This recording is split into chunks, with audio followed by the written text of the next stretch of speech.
नमस्कार मैत्रिणींनो, आज मी बनवणार आहे ही घोळाची भाजी। खूप अशी थंड आणि ही एक रानभाजी आहे। कालच आई बाबा गावाकडून आणले, तर त्यांनी ही भाजी गावाकडून आणलेली आहे। हिला बनवण्यासाठी सर्वप्रथम मी स्वच्छ असं पाण्याने धुवून घेतलं आणि आता असं छान बारीक या भाजीला निसून धुवून घेतल्यानंतर बारीक असं चिरायचं। खूप छान लागते ही भाजी आणि भरपूर असे आयरन कॅल्शियम या भाजीत असतं। जमिनीलगत असते ही भाजी, याच्यामध्ये माती जास्त असते म्हणून एकदम 2-3 पाण्याने ही भाजी धुवून घ्यायची आणि अशी मस्त बारीक चिरायची।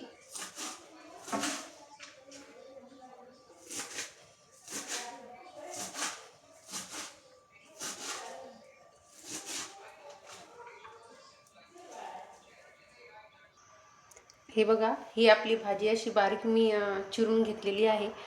त्याच्यानंतर आता मी घेणार आहे हा लोखंडी पॅन आणि आता मी गॅस ऑन करते।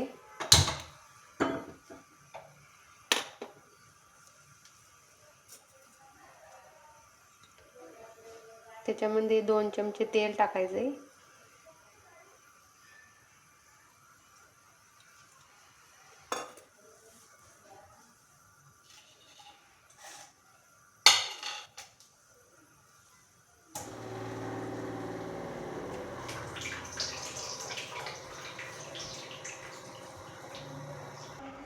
तेल गरम झालं आहे, त्यात जिरं मोहरी टाकायची थोडीशी।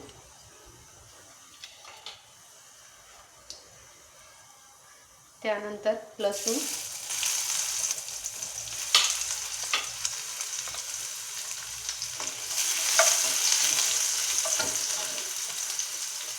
दोन हिरव्या मिरच्या,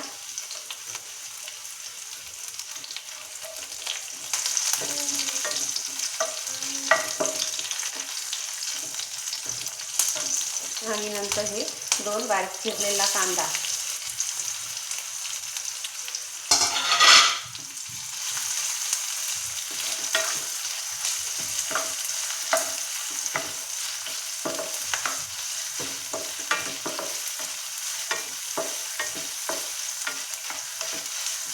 खूप छान लागते ही भाजी आणि उन्हाळ्यातच सहसा करून ही पिली जाते।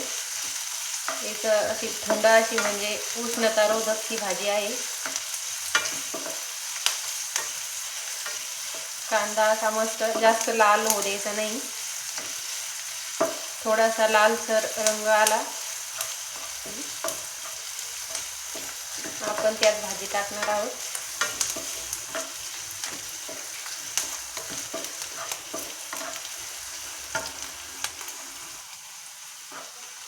कांदा पण लाल होत आलेला आहे।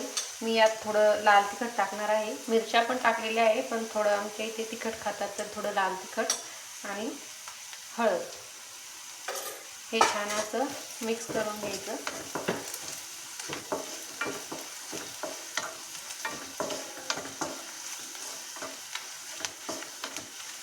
कांद्याला पण थोडा लाल रंग आलेला आहे।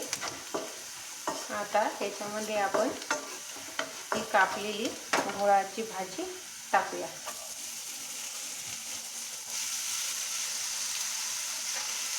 उन्हाळा दिवस आहे, थोडी भाजी पण सुकली आहे, काल आणलेली ती भाजी।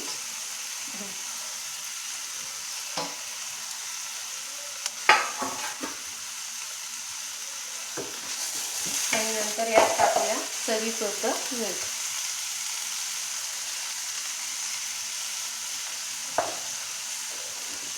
हे पूर्णपणे असं एकजीव करून घेऊया।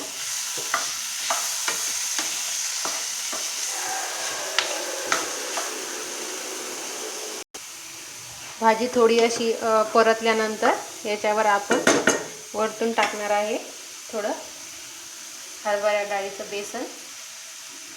पूर्णपणे असं हे पसरून टाकायचं।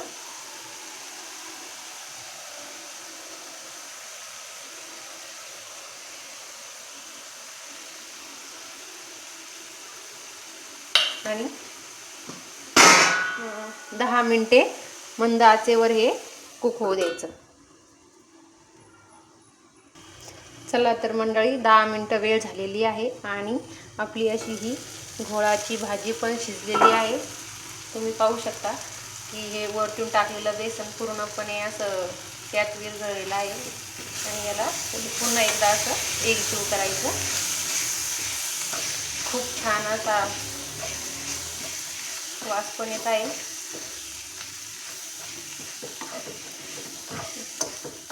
खूप छान लागते ही भाजी.